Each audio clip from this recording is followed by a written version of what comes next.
Аймгийн засаг даргын үйл ажиллагааны хөтөлбөрт тусгагдсны дагуу иргэдийн төлөөлөгчдийн хурлын тэргүүлэгчдийн 2016 оны 8 дугаар сарын 10-ны өдрийн 77 дугаар тогтоолын шийдвэрээр төр хувийн хившлийн түншлэлийн хүрээнд Дархан хотын алслагдсан баг хорооллын хүүхдүүдэд зориулагдсан автобусны тусгай үйлчилгээг 2016 оны 9 сарын 1-ний өдрөөс эхлэн элит хөгжил компанитай хамтарч зохион байгуулахаар төсөл боловсруулж маршрутрыг судалсан байна.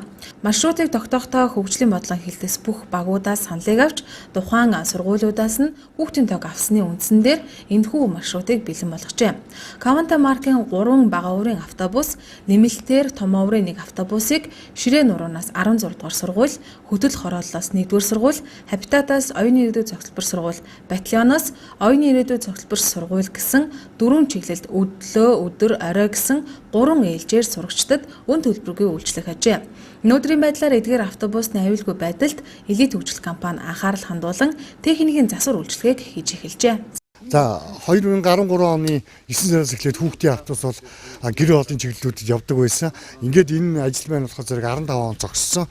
Үүнийг одоо засаг даргын мөрийн хөтөлбөрт тусгаснаар бол 2016 оны 9 сарын 1-ээс эхлээд иргэдийн урдын тогтоолоор ингээд элит хөгжил компанид одоо түрээсээр өгөөд ингээд алслагдсан гэр хооллуудаар явж эхлэж байна.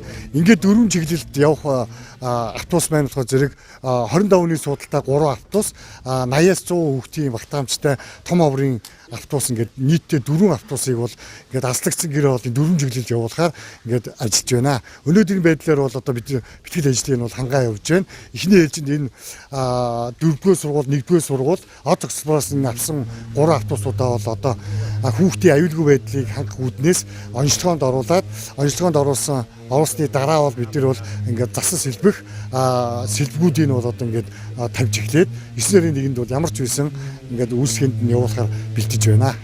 Хүүхдийн автобусны 4 чиглэлд нийтдээ 62 буудалтай бөгөөд 55 ширхэг хүүхдийн автобусны тэмдэглэгийг хийх ажээ.